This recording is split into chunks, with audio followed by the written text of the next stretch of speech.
Las relaciones entre el Parlamento y el Gobierno se encuentran claramente orientadas y mediatizadas por el estado de partidos.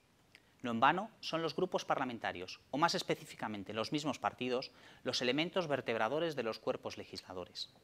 El equilibrio político queda basamentado más en la actualidad en la relación entre los partidos que entre los poderes mismos. Gráficas, a la par que clásica referencia en esta materia, son las palabras de Lowenstein en su teoría de la Constitución cuando afirmaba que el partido político es la grapa de hierro que sujeta al Parlamento y al Gobierno, pues refleja con crudeza la significación del mismo.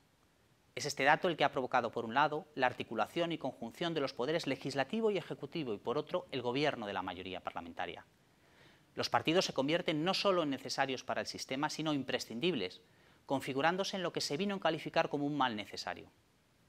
Son muchos los factores que influyen en la diferente estructura interna del Parlamento por esta cuestión, aunque habría que destacar muy especialmente la concreta configuración del sistema electoral que modula, en última instancia, la mayor o menor disciplina de voto. Partiendo de esta idea, resulta muy común iniciar los estudios acerca de esta cuestión, diferenciando entre los sistemas bipartidistas y los pluri- o multipartidistas, de cara a caracterizar los efectos que los mismos tienen sobre el concreto régimen parlamentario, y especialmente en relación al gobierno. En un sistema bipartidista, los gobiernos o gabinetes tendrán teóricamente una homogénea estructura y, en principio, una mayor tendencia a la estabilidad, que solo podría verse quebrada por causa de una crisis en el interior del partido que sostendría al mismo. De la misma forma, habrá una mayor concentración de poderes en manos del jefe del gobierno del gabinete. Por el contrario, en un sistema multipartidista no se daría frecuentemente esa homogeneidad en el seno del gabinete, siendo mayor la inestabilidad del mismo, consecuencia de ese dato, hecho que a priori comportaría que el jefe del gobierno tuviera un menor haz competencial en su mano. La actuación de los partidos, como vemos y como se refleja con claridad en la práctica política, no se limita exclusivamente al área o al escenario electoral, sino que claramente domina la vida parlamentaria y se manifiesta muy claramente en el campo gubernamental, donde de la contraposición entre ejecutivo y legislativo hemos pasado a la cooperación y colaboración entre ambos,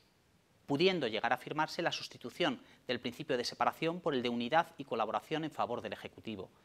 como destaca Said Arnaiz. La sujeción del concreto parlamentario a las directrices del partido afectan decisivamente a la propia discusión parlamentaria, puesto que el voto ya está predeterminado independientemente del contenido de la discusión. En palabras de Rubio Llorente, una de las consecuencias prácticas más visibles de esta cuestión la encontramos en el dato de la casi absoluta desaparición de las crisis de gobierno por causa de la disciplina de partido referida. La vinculación entre el poder, genéricamente entendido, y la responsabilidad resulta determinante en el seno del constitucionalismo democrático. Íntimamente unida a esa responsabilidad se encuentra la idea del control parlamentario de gobierno, que concreta el trazo fundamental de la relación entre ambos poderes. La idea de control parlamentario, en sus primeras formulaciones, escondería, según Bourdieu, la sencilla idea de que los representantes elegidos por el pueblo deben proceder a vigilar la dirección escogida por la política del Estado, en aras de mantener la citada dirección conforme a la querido por la colectividad. Lógicamente, la convergencia de la legitimidad democrática en ambos poderes en la actualidad modula radicalmente dicha reflexión. No obstante, esa modulación reseñada tiene que verse acompañada por el dato de la ingente concentración de poder en manos del Estado, que parece hacer más necesaria que nunca ese control parlamentario, pudiendo resultar preciso un nuevo diseño de los instrumentos de control tradicionales.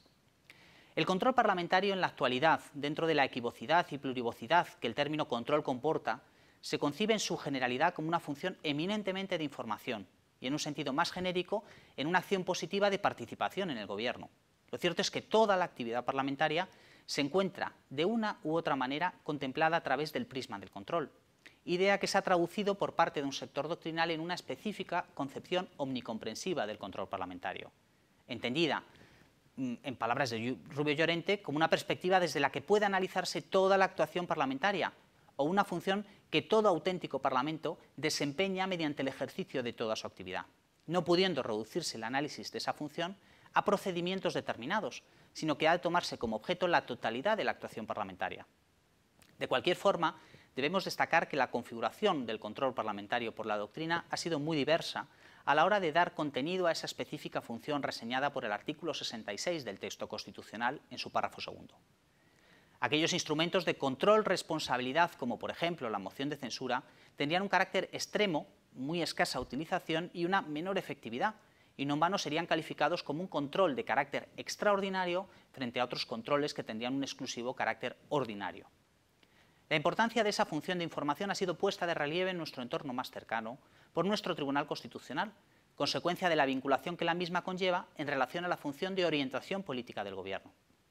Hoy día, donde la contraposición Parlamento y Gobierno se ha diluido, cabe sostener que el control del Gobierno se ha trasladado de la mayoría a la minoría parlamentaria, así como apuntarse,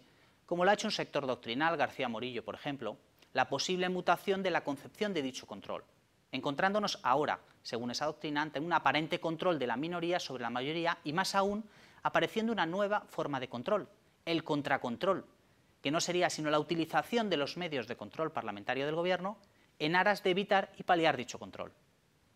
Si bien la práctica política puede haber hecho cierta en concretos momentos la anterior afirmación, no compartimos, por el contrario, aquellas otras afirmaciones que refieren que el cambio de papel del Parlamento, la mutación del mismo en su relación con el Gobierno, haya convertido a los partidos en un juguete del Gobierno, por más que sí que pudiera hablarse de una cierta, bien entendida, crisis del Parlamento,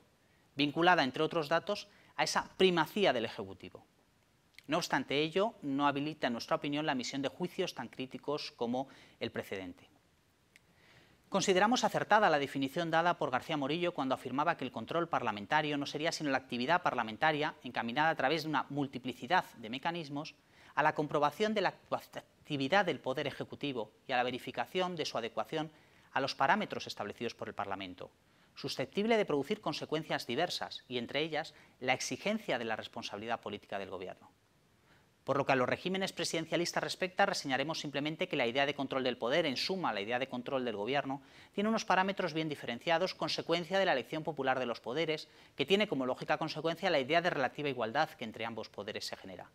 De esta manera, la forma de control característica del régimen parlamentario de Gobierno deriva del carácter no electivo del Gobierno por parte de la soberanía popular y de la necesidad del establecimiento de un vínculo fiduciario con cualesquiera requisitos y caracteres entre Gobierno y Parlamento, de cara al acceso de aquel al poder, con lo que la intervención de éste resulta determinante, no ya solo en su momento primigenio, sino durante todo el tiempo que dicha relación continúe.